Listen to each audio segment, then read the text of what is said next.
Hello and welcome. Today I'm going to be showing you my homemade case annealer. Now I'll start with the case feed ramp. That consists of 70 by 25 mil alloy, angled alloy, sorry. There's two parts to this. So the top half stops here and the bottom half, I've put a fold in it here going up to the top there. Now the case feed stopper is just a metal rod that I have put a hole in the back of for the pivoting point. There's a little coupler in the back to space it with a couple nylock nuts with some all thread as the shaft. And at the front I've also put a hole in the front of it, tapped and threaded it with a little bolt in the front with a little nut to adjust it, with a couple washers, and this part here is just a paperclip handle like this. So that's what I've wedged in between the two washers. So the ramp itself needs a cutout. Hang on, to clear that notched bit, if you have a look at that. And as that comes up, catches the head of that bolt, and that's how it basically functions. See, I've got the motor speed controller up there with the switch. I'll just stop it before I drop my case. One thing I forgot to mention before with the case feed stopper, I've got the actual bolt here that also holds the ramp in place. That's just a bolt I've put some heat shrink over. Hang on, let me get the focus, just so it doesn't make so much noise when it comes down. Alright, now the drum itself, that's actually a 5" by 2" cake tin. I've actually cut it down to, I think it was 1 5/8" to suit my cases. So my actual cases, this particular one is 300 PRC. You can see the shoulder sits out far enough to do your annealing, and this also works with my 243 cases. You can actually see the shoulder again sits past the actual drum, so you can anneal it properly. Now the drum itself needs to be spaced out. Hang on a sec, let me just get this to focus. There's a couple bolts down there that attach the motor as well as the bearing that I've put through there.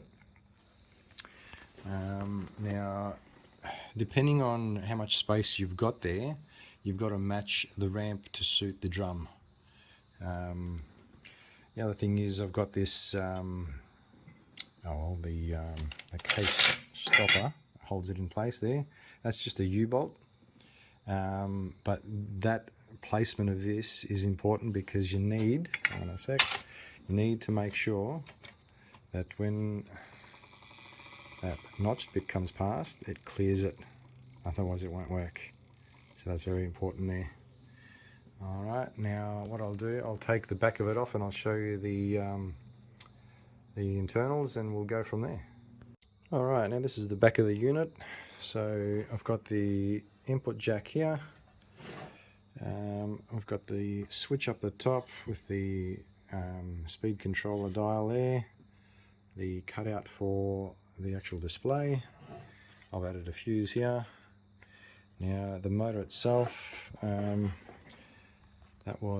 actually put an image of the actual motor just so you got an idea of what motor I've used there, but the actual shaft itself, this part here, is 8mm. Now I did go to the hobby shop to get a prop shaft to suit this, but they didn't have an 8mm one in stock, they had a 6mm.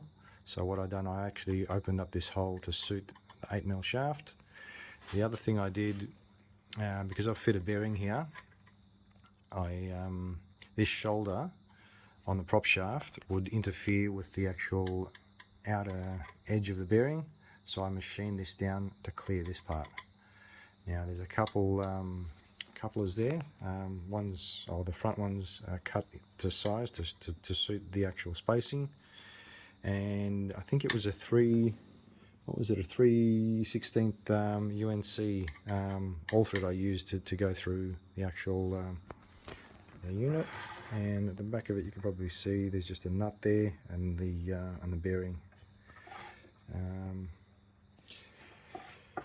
Yeah, that's adjustable there. That was the stopper. That's adjustable. What else was there? Oh, so I've just got a handle up the top. The angle of this, I think I had a 16-degree angle here on that lip, so it holds the cases in place so they don't roll forward. And the back housing, I'll just show you. And that's just some alloy which has had a couple folds in it. I've put a hole there to clear the actual jack so you can actually take the back housing off without disconnecting any of the cables. That's pretty much it. Now, as for the bottle holder, I'll just move this out of the way and I'll show you that. So when you get your torch on there, I've just used a U-bolt which you can adjust the height of. You can also slide it up like this, which gives you more angle, or if you want to lower it you can bring it back more, whatever, but you can adjust this accordingly.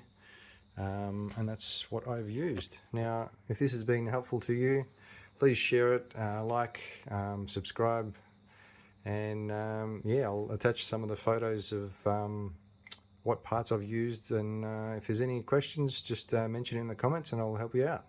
Thanks for watching. Cheers.